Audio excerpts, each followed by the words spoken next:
शेतकऱ्यांची बँक म्हणून ओळखल्या जाणाऱ्या यवतमाळ जिल्हा मध्यवर्ती सहकारी बँकेच्या निवडणुकीचे वारे जे आहेत ते वाहू लागलेले आहेत.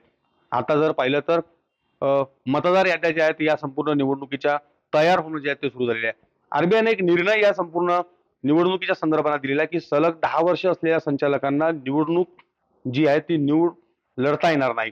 त्यामुळे अनेक दिग्गज संचालकांचे सहकार क्षेत्रातील अनेक दिग्गजांचे धाबे जे आहेत ते या निर्णयामुळे जे आहेत दणाणले आणि या निर्णयाविरोधात जिल्हा मध्यवर्ती बँकेचे अध्यक्ष मनीष पाटील जे आहेत त्यांनी मुंबई उच्च न्यायालयाच्या नागपूर खंडपीठात जे आहे ती धाव घेतली. आपल्यासोबत बोलण्यासाठी मनीष पाटील आहेत. एक आरबीआयने निर्णय दिला सलग 10 वर्ष असलेल्या संचालकांना निवडणूक लढता येणार नाही.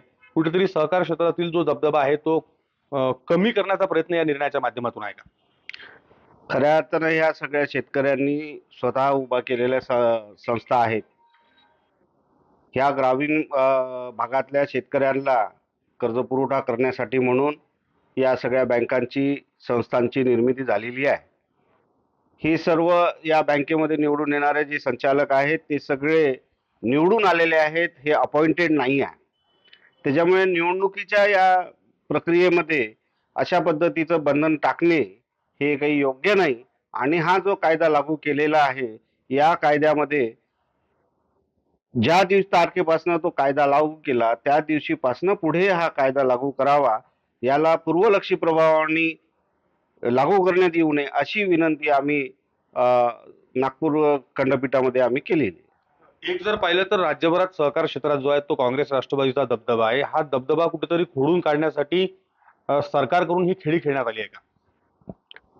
असं मला काही अशा पद्धतीचं सांगता येणार नाही, परंतु एक प्रकारे सहकार क्षेत्रावरती जे नियंत्रण आणायचं या सरकारचं धोरण चाललेलं आहे बरेच दिवसापासनं, तर कदाचित त्या अनुषंगाने हा प्रयत्न असू शकतो. परंतु इथे जे निवडून येणारे लोक आहेत हे सगळे शेतकऱ्यांचे प्रतिनिधी आहेत, शेतकरी आहेत आणि यांच्याच पूर्वजांनी किंवा शेतकऱ्यांनीच ही बँक उभी केलेली आहे. आणि या बँकेचं प्रतिनिधित्व हे काही अपॉइंटेड नाही आहे, हे इलेक्टेड आहे. इलेक्टेड असल्यामुळे इथे आम्हाला इलेक्शन लढण्यापासून वंचित का करत आहे या पद्धतीची याचिका आम्ही इथे दाखल केली आहे. किंवा करायचंही असेल तर तुम्ही पुढे करा. मागचा जो कार्यकाळ गेला तो न कायम ठेवता पुढच्या काळासाठी म्हणून हे लागू केलं तर हरकत नाही. निश्चित या निर्णयाच्या विरोधात जे आहे ते याचिका मुंबई उच्च न्यायालयाच्या नागपूर खंडपीठामध्ये दाखल करण्यात आलेली आहे. कुठेतरी अनेक वर्षापासून सहकार क्षेत्रात दबदबा असणाऱ्या नेत्यांना या निवडणुकीपासून वंचित ठेवण्याचा डाव असल्याचं या याचिकाकर्त्यांचं या संपूर्ण संदर्भात म्हणणं आहे. विवेक गावंडे, TV9 मराठी, यवतमाळ.